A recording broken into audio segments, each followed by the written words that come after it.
everyone, this is Denise and Danielle. We are Homes for Heroes. We help heroes get into homes and we give a check back after closing. Today we are here with our hero, Sayla. She's a teacher, and Daniela, you want to talk a little bit more about you? Sure. So Sayla was one of our nominees when we did our teacher appreciation. And we just wanted to meet with you for a couple minutes and kind of honor you for being a great person and teacher. Thank you. Yeah. So the first question we have is, how long have you been a teacher? So I started teaching in January 2023. I had graduated in the fall of 2022. So I've been teaching for about a year and a half. So not terribly, like feels a lot longer than that, but on my own, a year and a half. Before that, were you like an intern? Is that part of? Yes. So before I did my internship, I'd always known I wanted to be a teacher because my mom was a teacher. So I kind of grew up in that atmosphere. When I graduated high school, I was like, I want to go be a teacher in Haiti. So I was a teacher, I was a first grade, second grade, and the art teacher for about a year. And then In COVID, Haiti? yes, in I Haiti. didn't know that. That's Yeah. amazing. So really, we were supposed to be there for a whole year, but then COVID happened. So I didn't get as much time in the classroom as like I wanted to. But when I came back, I was like, all right, I'm going to go back to college and get my bachelor's degree. And so for interning, you intern every semester. So you get 2 years of experience in the classroom before you're put off on your own. So Do you that's a feel like little, that was enough? I honestly, I think any teacher would agree that no amount of experience before you get your own classroom will prepare you. I mean, like it gives you like a gist of it, but when you're on your own, it's a completely different ball game. I bet. Yeah. But I luckily I had really good like mentors along my journey, so I really learned a lot from them. So I think because of them, I have been able to be successful as a teacher and not like stress out as much. That's so cool. That's really cool. So what are some of the challenges that you face in as a teacher? I think I mean there are a lot because it's every day is something new.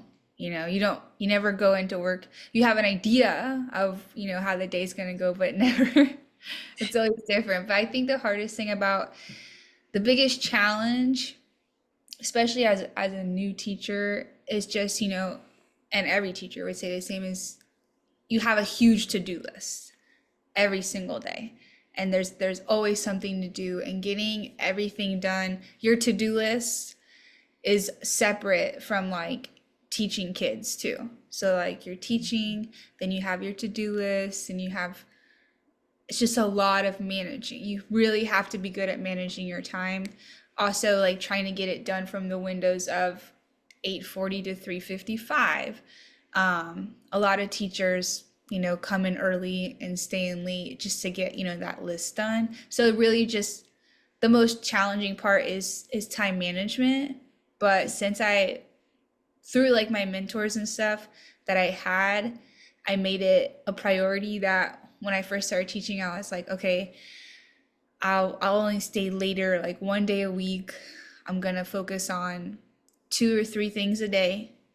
I'm not gonna try to like overwhelm myself by getting everything done because it's always gonna be there for you when you come back. Hmm. But that's probably the most challenging part. And then at first, as a new teacher and a young teacher too, facing my fears with like calling parents. But it's not that scary. Usually like they're so understanding. And this year I was so blessed with just the sweetest class. The parents were great. So That's yeah. awesome. For my So what are some of your favorite things Of about being your a job? teacher. Um Honestly, just the students. I mean, like that sounds like a typical answer, but just creating those relationships with them. And so when I first started teaching by myself, like I came in the middle of the year. So like I didn't get to see that class from the beginning to the end. But this year was my first full year, and just seeing them grow, not just academically too, but as little human beings, like they go from this baby to this, you know, they're just growing up to be these awesome, little humans. And that's, I think, one of the most rewarding parts, and just being able to like reflect. And one of my favorite things from this year was I had a girl who came in. She didn't know, I teach second grade. She didn't know half of her alphabet. She didn't know her sounds. And then at the end of the year, she was reading on grade level. She could read to me a story. She could do all these things that she couldn't do before.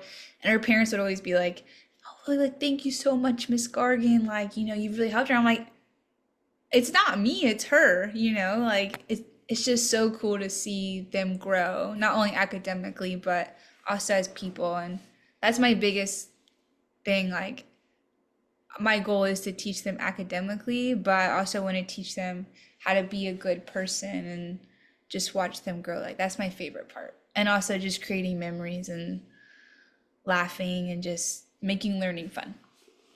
Well, I think kids can, they know if you like your job and A hundred if you percent, care.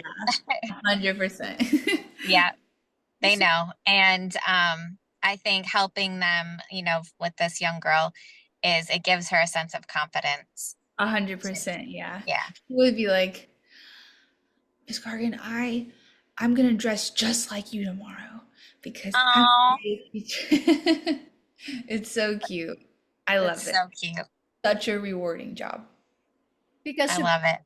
spend more time with our kids than we as a mom. Yeah. The majority of the time it's with you. So Jonathan is autistic and he's 3 years old. And we really thought that Jonathan was not gonna pass this year. But Hmm. the teacher, she was amazing, amazing, amazing, amazing. I cannot Hmm. thank her enough. And you're right, it's not just because Jonathan was able to pass on the test, it's not only because Jonathan Hmm. able to read, but because Jonathan, she really transformed Jonathan's mind, like the way Right. that Yeah. he lies with other kids, and it's so impressive. And we, as a parent, it's not enough that we can say thank you, and it's not enough money that we can say. Like I always give her gifts and gift a kiss.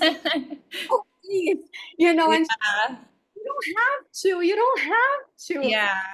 I'm like, I just want to give her at all. Right. Yeah. I think one of the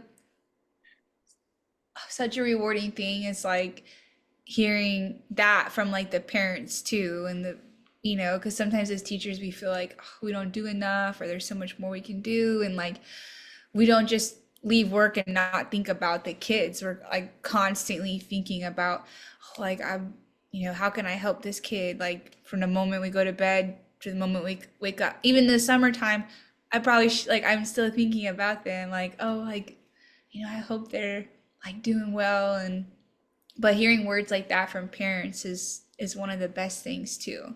It's the most rewarding. I always like will screenshot the message and print it out, or like print out the email so I can look back and remember. I think that's really good. It's like because Yeah. when you have a hard day, Yes, you go back, and I will in my office I like put them on the wall. So when I do have like a hard day, I can look back and be like, okay, like I am doing something. yeah, something positive for Right. sure. Awesome. Well, we appreciate you. Thank you so much.